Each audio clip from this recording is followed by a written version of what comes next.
Bonjour, correction de l'exercice 4 du test de probabilité. Alors on vous dit de recopier là où les bonnes réponses sur votre copie et de justifier chaque réponse sauf la première. Donc on vous dit un lycée comporte 1000 élèves, 550 filles et 450 garçons. Donc, soit je suis une fille, soit je suis un garçon. La probabilité d'être une fille est de 0,55 et d'être un garçon 0,45.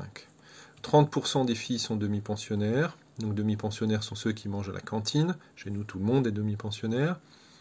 Alors 30% des filles sont demi-pensionnaires. Donc demi-pensionnaires, 30%, 0,3. Et donc 70% qui ne le sont pas. Et 40% des garçons, donc 0,4, sont demi-pensionnaires. Et 0,6, 60% ne le sont pas. C'est un exercice de probabilité conditionnelle. Il y a une première étape. On choisit un élève au hasard parmi les 1000 élèves. On tombe soit sur une fille, soit sur un garçon. Et ensuite, soit il est demi-pensionnaire ou non.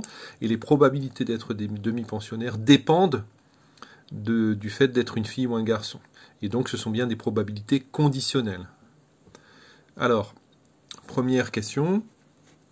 On vous dit, on choisit un élève au hasard dans le lycée, la probabilité que ce soit un garçon, eh bien, il est écrit dans mon arbre, P de G, c'est 0,45, il n'y a aucune justification à donner. Exercice numéro 2, on choisit un élève au hasard dans le lycée, donc toujours sur l'ensemble des 1000 élèves, la probabilité qu'il soit demi-pensionnaire, donc je cherche la probabilité d'être demi-pensionnaire, c'est donc cette branche-là et cette branche-là. Et donc, comme je vous l'ai déjà dit, quand on descend les branches d'un arbre, on multiplie les probabilités. On part toujours de la racine, puisque c'est sur l'ensemble des 1000 élèves. Donc, c'est la probabilité d'être une fille multipliée par la probabilité d'être demi-pensionnaire, sachant qu'on est une fille, plus la probabilité d'être un garçon, fois la probabilité d'être demi-pensionnaire, sachant qu'on est un garçon. Donc, c'est 0,55 fois 0,3, plus 0,45 fois 0,4. Donc on fait le calcul et on espère tomber sur une des valeurs qui est proposée par l'énoncé. Donc 0,55 fois 0,3 plus 0,45 fois 0,4. Et on trouve 0,345 qui est la réponse C. Troisième question. On choisit un élève au hasard dans le lycée, toujours sur l'ensemble. La probabilité que ce soit une fille non demi-pensionnaire. Donc une fille non demi-pensionnaire. Donc la probabilité que je cherche, c'est la probabilité d'être une fille et de ne pas être demi-pensionnaire. C'est donc la probabilité d'être une fille multipliée par la probabilité de ne pas être demi-pensionnaire, sachant qu'on est une fille. Ce qui est donc égal à 0,55 fois 0,7. Ce qui est égal à 0,385. 4. On choisit un élève au hasard parmi les garçons. La probabilité qu'il soit demi-pensionnaire. Donc ici, on choisit un élève au hasard parmi les garçons.